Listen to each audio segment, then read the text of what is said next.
یاد رکھ لینا کچھ درویش ہیں جنہوں نے اپنے اوپر دروازہ خواہشات کا دروازہ اپنے اوپر وہ نہیں کھولتے. ایک سلطان یحییٰ نام کا بادشاہ گزرا ہے.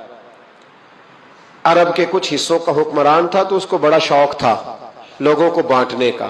دو قسم کے لوگ ہوتے ہیں نا, کچھ کو جمع کرنے کا شوق ہوتا ہے, کچھ کو شوق ہوتا ہے کوئی روٹی کھا لے.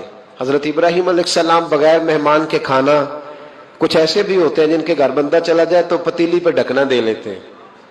اپنا اپنا فرق ہے نا جی, ہر آدمی کا اپنا اپنا ذوق ہے. منت کرتے ہیں کسی کی. مجھے بڑی بات پسند ہے شیخ سعدی کی, قرضے لے لے کے مہمان نوازی کرتے تھے. ایک دن سارے مقروض اکٹھے ہو گئے, کہنے لگے بابے پیسے دے. بابا جی کہتے ہیں وہ پیسے مانگ رہے ہیں, مجھے ٹینشن ہے کہ انہوں نے کھوایا کچھ نہیں, مجھے پریشانی لگی. ایک بچہ کوئی چیز بیچ رہا تھا, وہ کھیل مرونڈا نہیں بیچتے بچے, وہ بیچ رہا تھا تو آ گیا, تو کہنے لگا لینی ہے, تو بابا جی کہنے لگے میرے مہمانوں کو کھلا دے ساری. بچہ بھی راضی ہو گیا کہ سارا اکٹھا ہی گاہک مل گیا, تو سارا جب کھلا دیا کہنے لگا پیسے. تو شیخ سعدی فرمانے لگے تو بھی بیٹھ جا, یہ سارے پیسے لینے آئے ہوئے ہیں, بیٹھ جا, ان کے پیسے انہیں ملیں گے تو تجھے بھی. تو بچہ رو پڑا, رویا, کہنے لگا میں تو یتیم ہوں, 4 بہنیں چھوڑ کے آیا, اماں کی دوائی بھی لے کے جانی, مجھے تو پیسے چاہیے. بچہ رویا تو شیخ سعدی کا ایک مرید آیا, اس نے لا کے نظر پیش کی, کہا حضور یہ نذرانہ ہے. 400 دینار لایا. تو حضرت سعدی نے سب کو دیے, بچے کو بھی دیے. سب لوگ چلے گئے تو ان قرض لینے والوں میں سے ایک بندہ سمجھدار تھا, حضرت سعدی کے پاس آ کے کہنے لگا بابا سمجھ نہیں آئی, ہم برسوں سے لینے آ رہے تھے مل نہیں رہے تھے, کتنے مہینوں سے مانگ رہے ہیں نہیں مل رہے تھے, آج فٹافٹ مل گئے. تو شیخ سعدی بزرگ تھے نا, تو بزرگوں والی بات کر گئے, کہنے لگے تم میں رونے والا کوئی نہیں تھا نا, پوری مجلس میں ایک بھی رونے والا ہو تو سب کا کام بن جاتا ہے. رونے والا عاشق دا کم رونا توڑا, اے بنا رویو نہیں منظوری, بنا رویو نہیں منظوری, تے بنا رویو نہیں منظوری. عاشق سدا ہی روندا رہندا, پاویں وصل ہوئے تے پاواں دوری. کا رونے والا ایک آ گیا ہے تو سب کا کام بن گیا ہے. تو کچھ لوگوں کو شوق ہوتا, بادشاہ کو سلطان یحییٰ عرب کے کچھ حصوں کا بادشاہ تھا, شوق بڑا تھا لوگوں کو کھلانے پلانے کا, بڑا شوقین تھا, بڑا بانٹتا تھا, اور کئی دفعہ معاذ اللہ اس پر فخر بھی کرتا تھا جو نہیں کر, تکبر سے بھی کہتا تھا بڑی جائیدادیں آؤ جس نے لینا ہے, تکبر بھی کرتا تھا معاذ اللہ جو نہیں کرنا چاہیے تھا. ایک دن جامع مسجد کے باہر کھڑے ہو کے نا بانٹنے لگا. کوئی فقیر آیا تو ایک مٹھی بھر کے اشرفیاں دے دی, کسی کو سونا دے دیا, کسی کو چاندی دے دی. ایک درویش بابا جی کونے میں بیٹھے ہوئے, اسی کسی دے کچھ بھی نہیں لگ دے, کوئی ضرورت نہیں, کونے میں بیٹھے. آپ یقین کریں, آپ تھوڑا سا رخ ادھر کریں, دنیا پیچھے پیچھے ہو جاتی ہے. اگر آپ پیچھے بھاگیں گے تو آگے دوڑ کے بھاگے گی. یہ مزاج ہے قوم کا, کسی کا حال پوچھ لیں وہ بگڑ جاتا ہے, کہتا ہے مجھ سے کوئی کام ہوگا تبھی تو پوچھا ہے, اور آپ چپ کر جائیں, خاموش ہو جائے. یہ بھی بڑی مصیبت ہے کہ پیار کر لیں تو اس کا بھی نقصان دیکھنے میں آتا ہے. کہتے ہیں پتہ نہیں میرے اندر کیا لالچ ہے, کیا خوبی ہے جس وجہ سے مجھ سے اتنی محبت ہو رہی ہے. وہ بابا جی کونے میں توجہ ہی نہیں کی. جب توجہ نہ کی تو سلطان کی توجہ خود بخود ہو گئی. سلطان یحییٰ کہنے لگے بابا کوئی قابل توجہ آدمی ہے, سب لوگ لائنوں میں لگے ہوئے بھاگ رہے ہیں, بادشاہ آیا ہے. یہاں تو شادی پہ کھانا کھل جائے تو بڑے بڑے امیروں کا پتہ چل جاتا ہے کہ بننے کیا لگا ہے. کہتے پتہ نہیں دوبارہ چھوٹے گوشت کی ٹرے آئے گی کہ نہیں آئے گی, اور اتنا سارا رکھ لیتے ہیں کہ المان والحفیظ. بڑے بڑے امیروں کے پول کھل جاتے ہیں, پتہ چلتا ہے کتنے تگڑے امیر ہیں. تو جب اس نے کہا شرفیاں, سونے, ہیرے, جواہرات, تو جو نہیں تھے فقیر وہ بھی لائنوں میں لگ گئے. لیکن وہ فقیر پھٹے پرانے کپڑے, سانو تخت ہزارے دی لوڑ کیے, نالے کی لگے شہر ببول دے نال, اسی اپنی بال کے سیکنے, سانو کی لگے کسی اور دے نال. اور اقبال نے اس کی تشریح کی. اقبال کہنے لگے ہوا گو تند و تیز ہے لیکن چراغ اپنا جلا رہا ہے. ہوا گو تند و تیز ہے, تیز ہوا میں چراغ نہیں جلتے. ہوا گو تند و تیز ہے لیکن چراغ اپنا جلا رہا ہے. وہ مرد درویش حق نے جس کو عطا کیے ہیں انداز خوش روانہ, فرماتے ہیں جسے اللہ نے بے نیازی دے دی, لالچ سے دور کر لیا, وہ کسی کی پرواہ, وہ اپنا چراغ جلاتا ہے اپنا. اپنی مٹی پہ چلنے کا سلیقہ سیکھو, سنگ مرمر پہ چلو گے تو پھسل جاؤ گے. وہ بابا بیٹھا ہے تو بادشاہ کہنے لگا اسے بھی بلاؤ. بابے کو بلایا, کہنے لگا تجھے کچھ نہیں چاہیے؟ بابا کہنے لگا چاہیے تو بڑا کچھ, پر تجھ سے نہیں چاہیے. کہا کس سے چاہیے؟ فرمایا اس سے چاہیے جو دے کے حساب نہیں پوچھتا. बगैर हिसाब देता है, उससे चाहिए। कहने लगा नहीं, दरवाजा खुला, तू भी ले ले। बाबा कहने लगा मैं ले तो लूं पर तू दे कुछ नहीं ना सकता। बादशाह को गुस्सा आया, अकड़ थी, तकब्बुर था। कहने लगा तू क्यों नहीं मैं दे सकता, तू सवाल कर। तो बाबे ने साथ वाले फकीर से लकड़ी का काला प्याला पकड़ा, होते ना फकीरों के पास मांग, लकड़ी का काला प्याला, तो कहा लो दे दो कुछ। उसने फौरी तौर पर सोने की अशरफियां मुट्ठी भरी और लकड़ी के प्याले में डाली। अब जब प्याले में डाली तो कड़ कड़ की आवाज तो आई, पर पता नहीं वो किधर गई सारी अशरफियां। दूसरी मुट्ठी डाली तो फिर कड़ कड़ की आवाज आई, पर अशरफियां किधर गई कोई पता नहीं चला।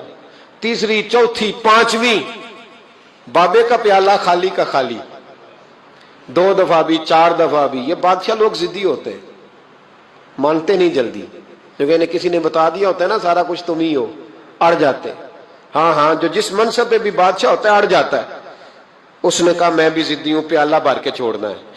एक बोरी मंगा ली, दूसरी मंगा ली, तीसरी मंगा लिया। बाबा खुश है, मुतमईन है, चलो डालो, तुमने कहा था मिलेंगी।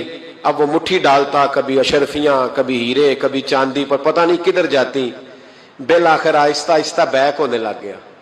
वजीर कहने लगा बादशाह पीछे से बोरियां खत्म हो गई है, अब नई मंगाने लगेंगी, पीछे कोई चीज भी नहीं, खत्म हो गया सारा कुछ। इंसान किसी को क्या दे सकता है? क्या हाँ वो इंसान बड़ा नवाजते हैं जिनके पास खजाने भी अल्लाह के दिए हुए होते हैं, वो नवाजते हैं लोगों, वो नवाजते। कहा तू क्या दे सकता है? बादशाह जब तंग आ गया ना बादशाह, तो घोड़े से नीचे उतर आया और बाबे के पैरों में बैठ के कहने लगा बाबा ये प्याला है किस बला का नाम, नीचे कौन सा कुआं है कि जो कुआं जो नीचे गिराता ही जाता है और जो भरता ही नहीं है। तो अब बादशाह का हाथ रुका तो बाबे ने प्याला छोड़ दिया और बड़ा कीमती लफ्ज कहा। बाबा कहने लगा बादशाह ये इंसानी ख्वाहिशात का प्याला है, ये इंसान की ख्वाहिशों का प्याला है, ये लालच का प्याला है, ये कभी भर सकता। इंसान कभी कहता है या अल्लाह अपना मकान दे दे बड़ा राजी हूं, उसे अपना मिल जाता है, फिर कहता है नहीं सोसाइटी में होना चाहिए। फिर सोसाइटी में अल्लाह देता है तो कहता है 5 मरले का छोटा है। इसके नफ्स का प्याला कभी भरता। नबी पाक अलैहिस्सलाम ने फरमाया था उस ख्वाहिश के पीछे ना लगना जो तुम्हें नई ख्वाहिश में डाल दे।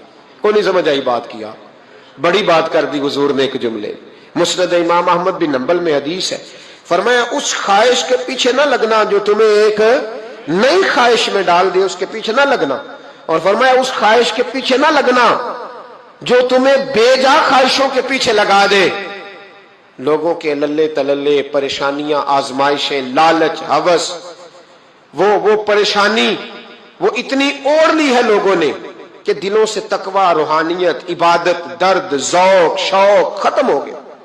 दुनिया ही दुनिया बची है, दौलत ही दौलत बची है, बाकी हर चीज को नफ्स का सांप डस गया। मुहद्दिस इब्न जौजी रहमतुल्लाह अलैह फरमाते मेरे शहर का एक मालदार शख्स था तो एक बड़ी नागन खरीद के लाया। नागन सोने का अंडा देती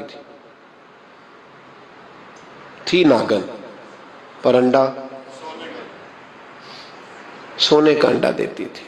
उसके बाल बच्चों ने भी, एक ही बेटा था, बीवी थी, उन्होंने कहा अब्बा ये नागन है, इसका काम दसना है, तो तू ख्याल कर। क्या कहा था हज़रत सुल्तान बाहू ने, खारे खूह कदी मिठे नहीं थींदे, भावे सै मना गुड़ पाइए, ते सप्पां दे पुत कदी मिठ नहीं थींदे, भावे चूलियां दूध पियाइए।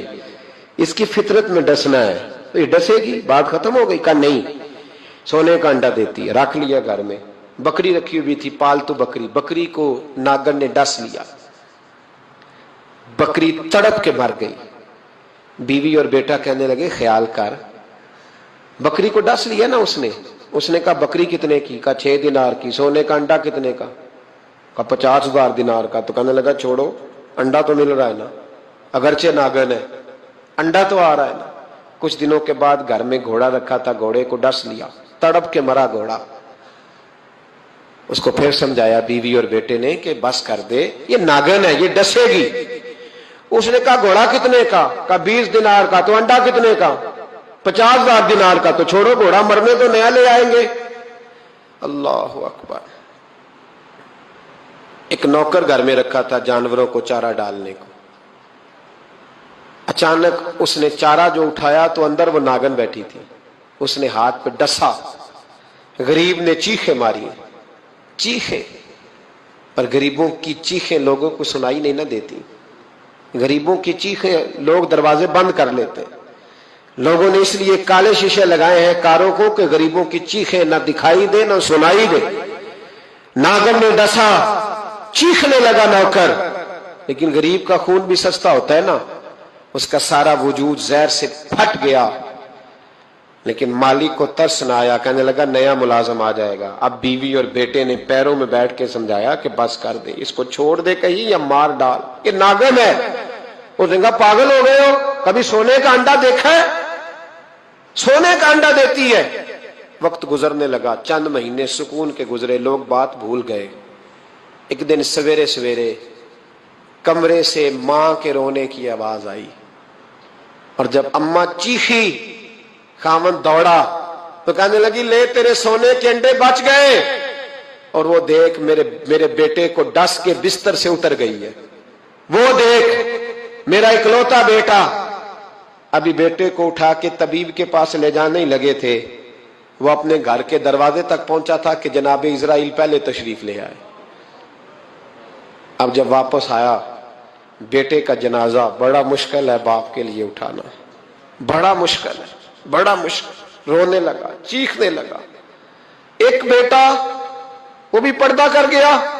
जनाजा उठा, लोग उसको दफन करने के लिए निकले तो मां ने भी सारा सामान समेटा। मां ने भी वापस आके कहने लगा तू कहां जा रही है? कहने लगी इस वेड़े में, इस सहन में मेरे बेटे की मौत हुई। यहां सोने के अंडे बचे पर मेरा बेटा नहीं बचा। मैंने उस आंगन को क्या करना है जिसमें सोना तो पड़ा हो पर बेटा मां पुकारने वाला हो ही कोई ना। मेरी तो सारी आरज़ुएं उजड़ गई, तेरे लालच ने हर चीज तबाह कर दी। कहने लगा मैं इसे मार डालूंगा, निकाल दूंगा। अब क्या फायदा, तो खत्म हो गई बात। बेकदरा कुछ कदर न जाती, कीती खूब तसल्ली हूं। दुनियादार पुजारी जर दे, कुत्तियां दे गल टल्ली हूं। अब क्या फायदा।